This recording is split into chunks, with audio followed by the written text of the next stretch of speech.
당자의 귀향이라고 하는 아주 유명한 그림이 있습니다. 17세기 네덜란드의 화가인 렘브란트가 그린 그림인데요. 헨리 나우엔이라고 하는 사람의 삶을 완전히 뒤바꿔 놓은 그림으로도 유명합니다. 수요 예배 때는 제가 몇 번 보여드린 적이 있는 것 같아요. 여러분 그림 왼편으로 보시면 돌아온 탕자를 안고 계시는 아버지가 있습니다. 그 얼굴을 주목해 보면 오랫동안 그 흘렸을 눈물로 이 아버지의 눈이 짓물러져 있는 것처럼 보이는 것을 아마 발견하게 되실 것입니다. 또 많은 사람들이 이 아버지의 손에 주목을 했습니다. 이 아버지의 손을 보면 왼손은 강인한 남자의 아버지의 손이고 오른손은 부드러운 여자의 손, 꼭 어머니 손처럼 그려져 있는 것을 아마 보시게 될 겁니다. 렘브란트가 아버지의 용기와 인내와 사랑과 포용을 이런 방식으로 표현했다라고 후대 사람들은 그렇게 해석을 해왔습니다. 그런데요, 처음 사진을 다시 보시면 그림의 오른편에 또 다른 한 사람이 서 있는 것을 보시게 될 겁니다. 멀리서 잘 보이실지 모르겠는데 지팡이를 짚고 마치 지금이라도 당장 길을 떠날 것처럼 보이는 한 사람이 있어요. 그림 전체 중에서 가장 빛을 많이 받고 있는 사람이 아버지와 탕자, 그리고 오른쪽에 있는 그 사람이죠. 그래서 그 사람의 얼굴을 주목해 보면 아버지 얼굴과 굉장히 대조가 되는 것을 보게 됩니다. 이 사람의 얼굴을 확대해 보면 이렇게 생겼는데요. 화가 난 듯이 입이 굳게 닫혀 있습니다. 눈이 날카롭게 아버지와 탕자를 쏘아보고 있어요. 보이십니까?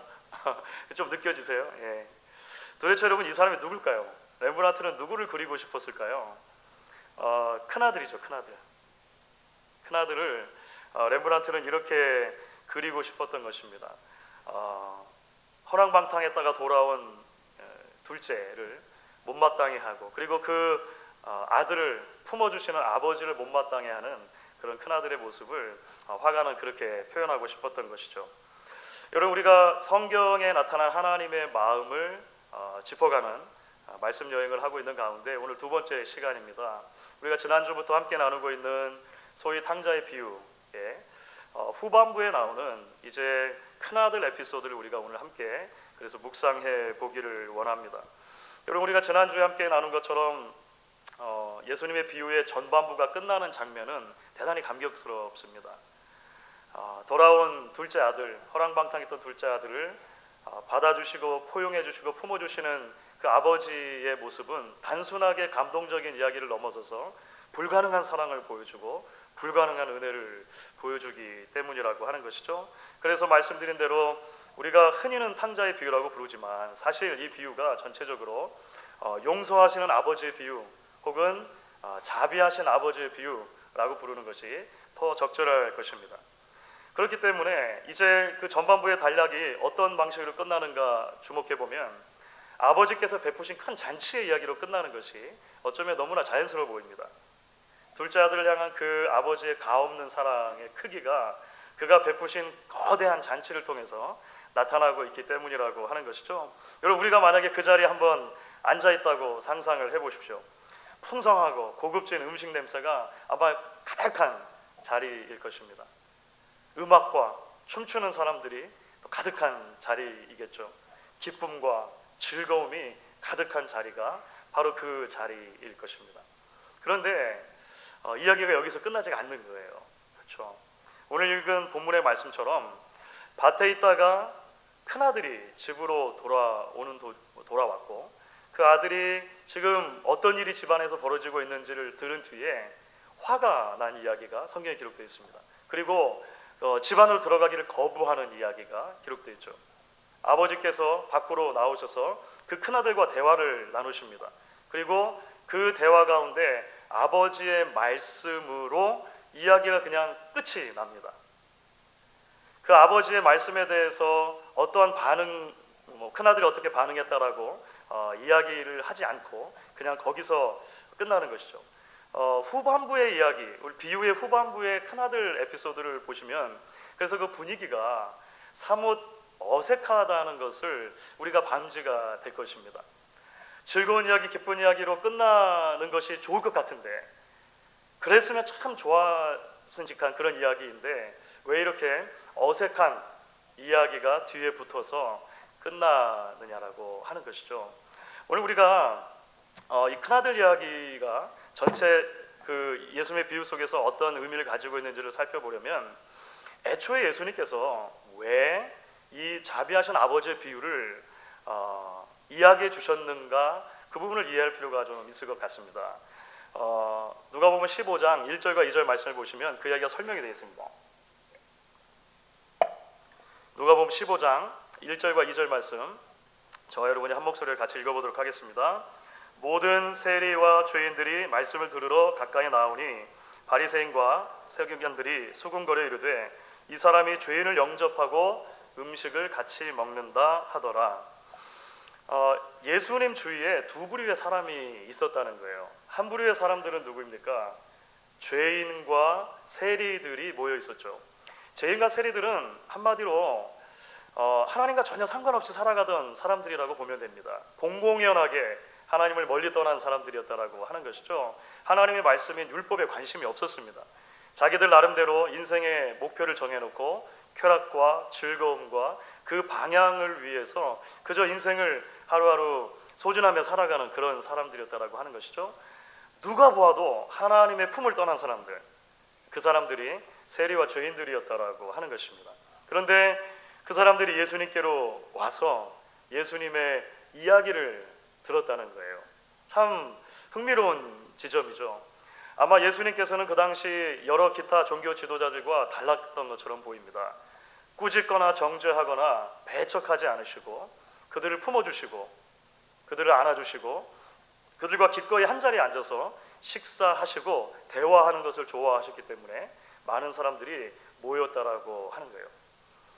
또 다른 부류의 사람들이 있습니다. 그 사람들은 누구냐면 바리새인과 서기관들이라고 불렀던 사람들이 있어요. 우리가 잘 아는 것처럼 바리새인과 서기관들은 종교 베테랑이라고 할 수 있습니다. 그들은 율법을 연구하는 사람들이었고 어떻게 하면 율법을 더 잘 지킬 수 있을까를 끊임없이 탐구하는 그런 구도자들이었습니다. 그들은 자신의 삶을 들여서 희생하고 경건한 삶을 살기로 노력했던 사람들이죠. 많은 경우에 있어서 그래서 사회적으로나 종교적으로나 바리새인과 서기관들, 예수님 당시에 그들은 높은 위치에, 리더십의 위치에 있었던 사람들이라고도 볼 수 있습니다. 그러니까 이들이 하나님을 향해서 열심을 가지고 있었다는 것은 의심할 여지가 없는 거예요.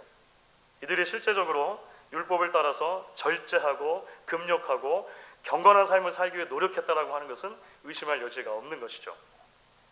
그런데 문제가 하나 있는 겁니다.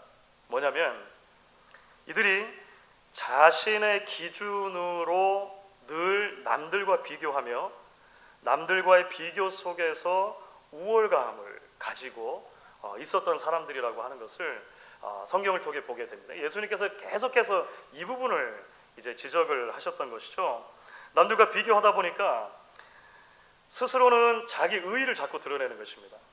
여러분 그 서기관과 그 세리와 바리새인의 기도, 예수님 말씀해 주신 다른 비유가 있지 않습니까? 저는 너무나 잘나서 하나님 감사합니다. 이렇게 기도하잖아요. 저 세리와 같지 않음을. 이것이 늘 바리새인과 서기관들, 그 당시 종교 지도자들에게 자기 의의로 나타났던 것이죠. 반면에 다른 사람들과 관계에 있어서는 다른 사람들의 연약함과 다른 사람들의 부족함을 이해하지 못하는 것으로 끊임없이 나타났던 것이죠. 정죄하고 비판하고 판단하고 무시하고 했던 것을 보게 됩니다. 그러니까 예수님께서 세리와 죄인들과 함께 있는 것을 이 서기관들과 바리새인들이 이해를 못한 것이죠. 하나님께로부터 왔다고 하는데, 스승이라고 랍비라고 하는데 어떻게 도대체 이런 종류의 사람들과 같이 교제할 수 있는가? 이런 질문들을 바리새인과 서기관들은 끊임없이 예수님에게 던졌다라고 하는 것입니다. 여러분, 바로 이것이 예수님께서 무한자비하신 아버지의 비유를 말씀하신 직접적인 배경입니다. 그렇죠? 예수님 주변에 있는 이 두 사람들을 보시고, 그리고 특별히 세리와 죄인들과 함께 식사하시는 자리에 바리새인과 서기관들이 비난하는 것을 들으시고 나서 이 비유를 주셨다라고 하는 것이죠. 그렇다면 우리는 이 배경을 이해할 때 예수님의 비유의 후반부에 해당하는 큰아들 이야기가, 맏아들 이야기가 어떤 중요성을 가지는지를 보게 됩니다. 이 이야기는 사실 단순하게 뒤에 부록으로 붙어있는 이야기가 아닌 것이죠. 사실은 예수님께서 말씀하시고 싶었던 메시지의 가장 핵심이 어디에 들어있는 것입니까? 뒷부분에 들어있는 거예요. 큰아들 들으라고 이야기하신 것이기 때문에 그렇습니다. 결국 여러분, 용서하시는 아버지의 비유, 자비하시는 아버지의 비유를 통해서 예수님께서 이야기하시고 싶었던 메시지의 핵심이 무엇일까요? 지난주에 잠깐 언급해드렸던 것처럼 작은 아들이나 큰 아들이나 저마다의 방식으로 하나님으로부터 사실은 멀리 떠나 있다는 것을 예수님께서 가르쳐 주기를 원하셨습니다. 예수님의 비유에서 작은 아들은 누구를 말하는 걸까요? 혹시 작은 아들이 바리새인과 서기관이라고 생각하시는 분은 하나도 없으시죠? 그래서 이게 너무 명백하잖아요. 누가 봐도 명백하게 작은 아들은 세리와 죄인들을 말하는 것입니다. 그렇죠? 하나님을 멀리 떠나, 아버지 집을 멀리 떠나 자유를 누리려고 했고, 그 자유가 있으면 내가 정말로 인생의 의미를 찾을 것이라고 생각했던 사람들입니다. 심지어 그 둘째 아들이, 여러분 생각나시죠? 이제 모든 것을 다 허랑방탕하고 나서 돼지 우리에 가게 됐을 때 아버지 집에 돌아가고자 계획을 세우는 장면이 있었습니다. 아버지 앞에 어떻게 가서 말하겠다고 계획을 세웠죠? 지금은 내가 아버지께 손해를 끼쳐드린 모든 것을 한 번에 갚을 수는 없으니까 아버지 집에 가서 품꾼으로 일하며 돈을 모아 그 손해를 갚고 아버지께 호의를 다시 얻을 만한 자격을 찾은 뒤에 내가 아버지 아들 노릇 하겠습니다, 이렇게 얘기하겠다라고 생각했던 거잖아요, 사실. 그렇죠? 이 아들이 깨닫지 못한 건 무엇입니까? 아버지의 마음의 가장 한복판에 긍휼하심이 있다는 것, 그렇죠? 은혜와 사랑, 자비하심이 있다는 것을 깨닫지 못했던 것이죠. 그런데 여러분, 큰아들도 마찬가지입니다. 큰아들은 누구를 말한다고요? 바리새인과 서기관들을 말하겠죠. 아버지와 이 큰아들이 대화를 나누는 장면이 오늘 말씀 가운데 29절 30절에 나와 있는데요, 이렇게 되어져 있습니다. 여러분 같이 한번 읽어보시면 좋을 것 같아요. 29절과 30절 말씀 여러분 같이 한번 읽어보도록 하겠습니다. 혹시 성경으로 같이 한번 읽어보죠. 29절 30절 같이 읽습니다.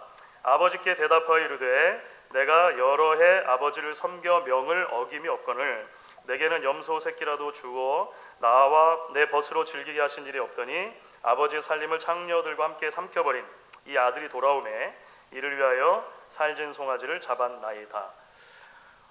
큰아들이 뭐라고 지금 이야기하는 것입니까? 아버지, 제가 지금까지 아버지의 호의를 얻기 위해서 얼마나 노력했는지 아시잖아요. 도대체 뭐가 부족합니까? 내게 도대체 뭐가 부족합니까? 그토록 희색하고 그토록 절제하고 그토록 고생한 나인데 나는 알아주지도 않으시더니 저 아들, 내 동생이라고도 하지 않고 당신의 저 아들, this son of yours, 그렇죠? 이 아들이 돌아오매 살진 송아지를 잡고 잔치를 벌이시다뇨 라고 말한 것입니다. 여러분, 이게 무슨 말입니까? 큰아들은 아버지 집에 늘 있었습니다. 한 번도 아버지 집을 떠나본 적이 없어요. 그런데 한 번도 아버지를 아버지로 누린 적이 없는 것입니다. 그렇죠? 아버지의 긍휼하심을, 아버지의 은혜를 제대로 이해한 적이 없다라고 하는 거예요. 아버지 집에 있으면서도 자신의 노력으로 아버지의 호의를 얻어내려고 노력했고 결국은 아버지 아들인데 종처럼 살았던 것을 우리가 보게 됩니다. 아버지의 아들로 산 게 아니라 종교인으로 산 것이죠. 종교인. 하나님의 자녀로 산 것이 아니라 종교인으로 살았던 모습이 바로 바리새인과 서기관들의 모습이라는 것을 예수님께서 이 비유를 통해 말씀해 주세요. 당연히 아들이 돌아왔을 때 그 상황을 이해할 수가 없는 것입니다.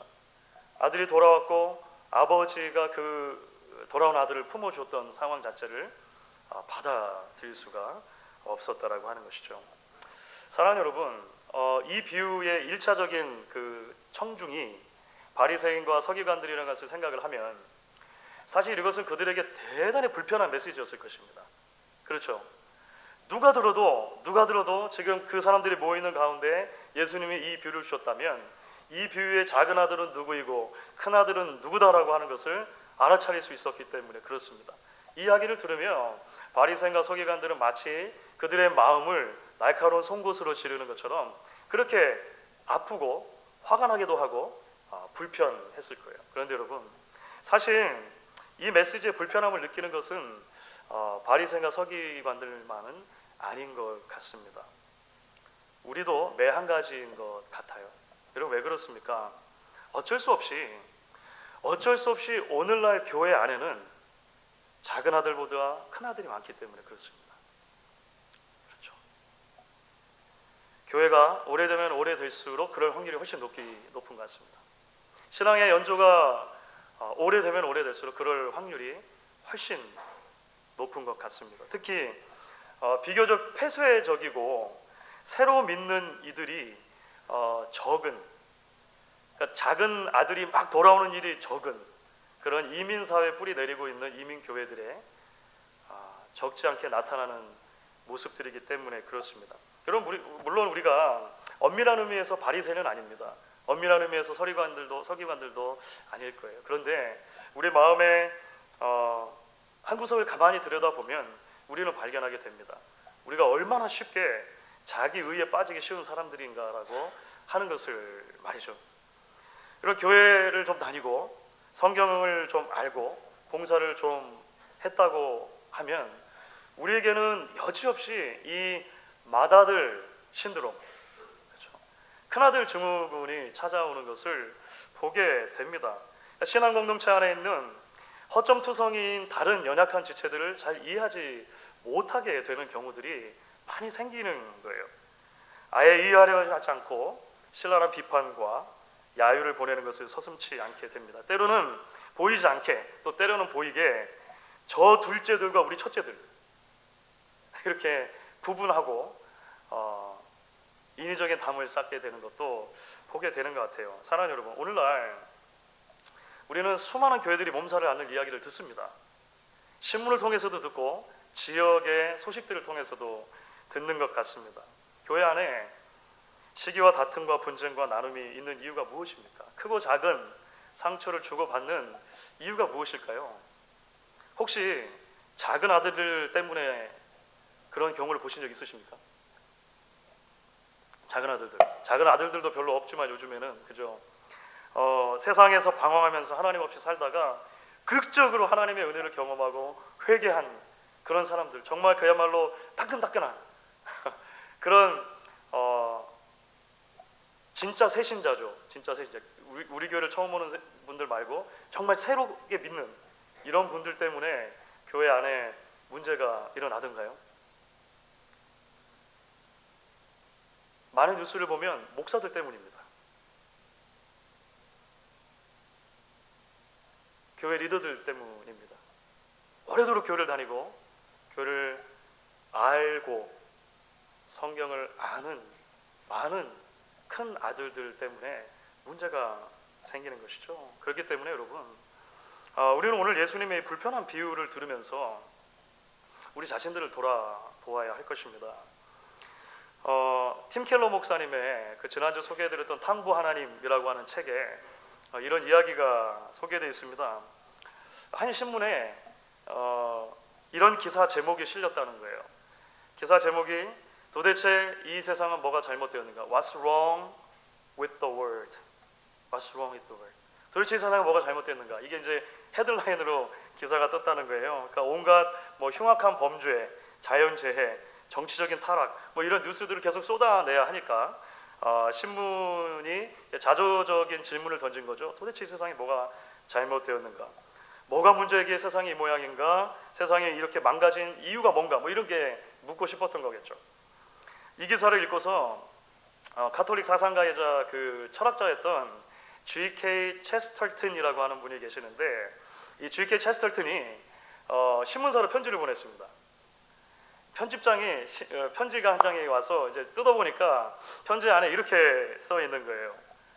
영어로 일단 Dear Sirs, I am sincerely yours, G.K. 체스터턴. 이게 무슨 말일까요? 한국말로 번역하면 친애하는 편집부께 바로 저입니다. G.K. 체스터턴 드림. 이렇게 된 거예요. 이게 무슨 말인지 이해가 되십니까? 도대체 이 세상에 뭐가 문제인가? 라고 물었던 신문 기사에 대해서 이 사람이 답을 보낸 거예요. 답을. 앞뒤에 인사말을 다 빼고 나면 이 사람의 답은 두 단어입니다. 두 단어. I am. 바로 저입니다. 가 이분이 대답으로 보낸 거예요. 사랑하는 여러분, 누구나 질문을 할 수 있습니다. 도대체 우리 교회에 무엇이 잘못되었는가? 우리 교회는 무엇이 문제인가? 여러분, 질문이 잘못된 건 아닙니다. 그렇죠? 누구나 우리는 신앙의 공동체를 생각하면서 염려하고 생각하고 질문을 던져야 할 것입니다. 그런데 여러분, 여러분들께 고백할 게 있습니다. 사랑하는 여러분, 제가 문제입니다.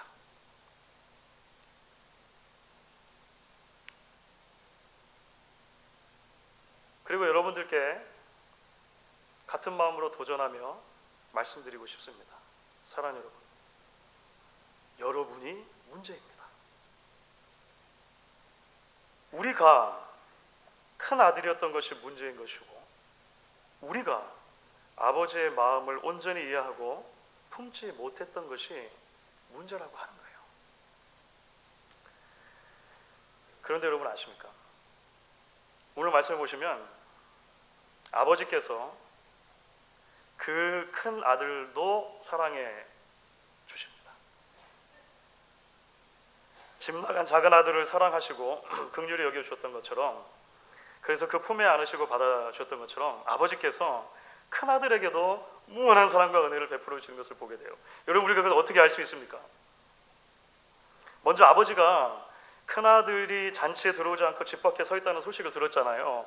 그 소식을 듣고 집 밖으로 나아가 아들에게 권유를 하십니다. 여러분, 사실 이것은 당시의 문화로 볼 때 이해할 수 없는 일이 일어나고 있는 거예요. 지난주에 말씀 가운데 당시의 문화를 가지고 보면 작은 아들과 관련해서 일어난 이야기가 많은 부분 정말 당시의 문화로 이해할 수 없는 일이 일어나고 있다고 말씀드렸잖아요. 큰 아들 관련된 것도 마찬가지입니다. 지금 이 잔치를 누가 호스트했습니까? 한 집의 가장이고 어른인 남자 아버지가 이 잔치를 호스트한 거예요. 잔치를 주재했습니다. 당시의 문화로 봤을 때 누군가가 잔치를 베풀고 마을 사람들을 초대했다면 그것에 참여하지 못하게 되는 것은 엄청나게 그 호스트에게 불명예를 끼치는 일인 거죠. 부끄러움을 주는 일인 거죠. 더군다나 아들입니다. 아들. 장자예요. 그런데 밖에서 안 들어가고 버티기를 하고 있어요. 그 아들에게 아버지가 호스트인데도 불구하고, 그 잔치의 주인인데도 불구하고 자신의 자리를 떠나 문 밖으로 나가서 아들을 만나 주시는 거예요. 그리고 아들에게 뭐라고 하십니까? 들어오라고 권유하십니다. 베깅 하실, 들어와라, 함께 즐기자라고 이야기하는 거예요. 여러분, 이거 당시의 문화로 보았을 때 도무지 일어날 수 없는 일이 일어나고 있다는 것을 우리가 기억할 필요가 있을 것 같아요. 조금 더 나아가서 이제 아버지께서 거기서 멈추지 않고 분노에 차서 마음에 아주 날카로운 담겨있던 날카로운 말들을 쏟아내는 그 아들에게, 큰 아들에게 아버지께서 말씀을 해주시는 장면이 나와요.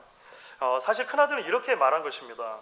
보세요, 아버지, 도대체 나는 한 번도 아버지 명을 어긴 적이 없는데 나를 위해서는 염소새끼 한 마리 잡지 않으시더니 어떻게 저 아들을 위해서 살찐 송아지를 잡으십니까? 이야기했잖아요. 아버지께서 그에게 뭐라고 대답하셨습니까? 오늘 이제 본문 가운데 31절, 32절 말씀입니다. 오늘 비유의 31절과 32절 여러분 저와 함께 읽어보시면 좋겠습니다. 아버지가 이르되 예 너는 항상 나와 함께 있으니 내 것이 다 내 것이로되 이 동생은 죽었다가 살아났으며 내가 잃었다가 얻었기로 우리가 즐거워하고 기뻐하는 것이 마땅하다 하니라. 여러분, 아버지의 말씀을 어떻게 여러분 읽으십니까? 아버지는 사실 지금 큰아들을 꾸짖는 게 아니에요. 큰아들을 정죄하고 비난하는 것이 아닙니다. 오히려 원래부터 너는 아들이었다라고 그 신분을 재확인시켜 주는 거예요. 원래 종이 아니었잖아. 원래 아들이었잖아. 원래 누릴 수 있는 사람이잖아 라고 하는 것을 일깨워 주세요. 그리고 나서 자신의 마음을 열어서 자신의 마음이 무엇인지를 보여주시는 것입니다. 그리고 그 마음에 함께 동참하라고 이야기를 해주세요. 여러분, 큰아들을 향한 아버지의 마음을 우리가 한마디로 어떻게 정리할 수 있을까요? 저는 그것이 연민이라고 생각해요. 연민. 여러분, 이것은 긍휼의 다른 표현이죠. 그러나 그 안에 안타까움의 마음이 들어있는 것입니다. 안타까움으로 긍휼히 여기는 마음, 연민이 아버지가 이 큰 아들을 향해서 베푸르신 사랑의 얼굴이었다라고 하는 것입니다. 여러분, 오늘 예수님의 비유가 어떻게 끝나냐면요, 그냥 이렇게 끝납니다. 무슨 말이냐면 일종의 열린 결말로 끝나는 거예요. 그렇죠? 그러니까 이 큰아들이 그 다음에 어떻게 했는지 답이 없어요. 자연스럽게 바리새인과 서기관들이 예수님의 이 비유를 듣고 어떻게 했는지 성경은 이야기하지 않습니다. 적어도 회개한 사람도 있었을 것 같고 안 그래도 같기도 하고 뭐 그렇습니다. 그래서 이 비유의 끝은 우리에게 질문하는 거예요. 그렇죠? 오고 오는 세대의 성도들에게 여러분들이라면 어떻게 반응하겠는가? 라고 묻고 있다는 것입니다.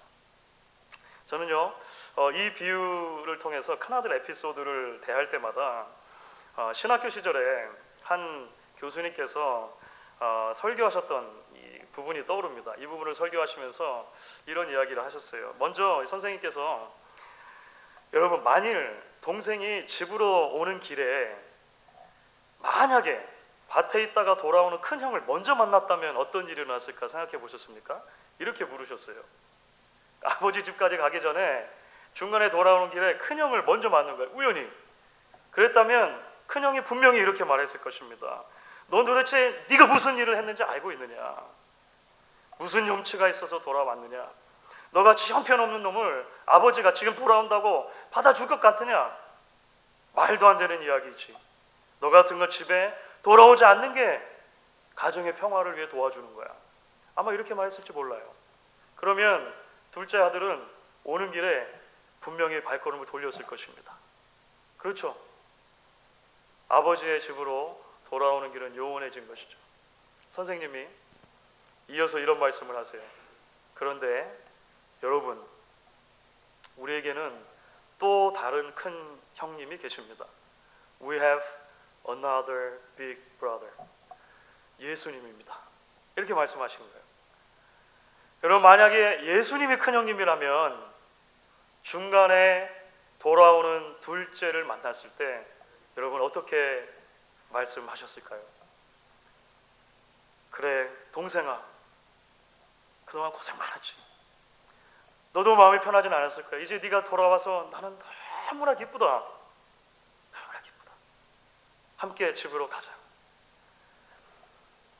만신창이가 된 동생을 아마 업고 갔을지 몰라요. 업고 문을 박차고 들어가서 아버지께 말했겠죠. 아버지 보세요. 누가 왔는지. 둘째가 왔어요. 아버지 기쁘시죠? 저도 얼마나 기쁜지 몰라요. 우리 잔치합시다. 손은 제가 잡을게요. 이런 거 있잖아요. 사랑하는 여러분, 저는 바로 이 지점이 교회의 소망이라고 생각합니다. 오늘 비유의 핵심은 결국 작은 아들에게나 큰 아들에게나 예수 그리스도 안에서 부어주시는 하나님의 은혜가 필요하다라고 이야기하고 있기 때문에 그렇습니다. 주 안에 사랑하는 여러분, 무한자비하신 아버지 비유를 통해 보여주신 그 하나님의 마음에 저와 여러분이 온전히 잠겨질 수 있기를 바랍니다.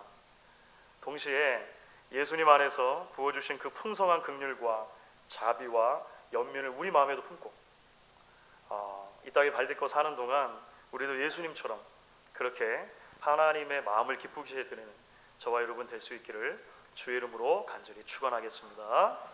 같이 한번 찬양하시.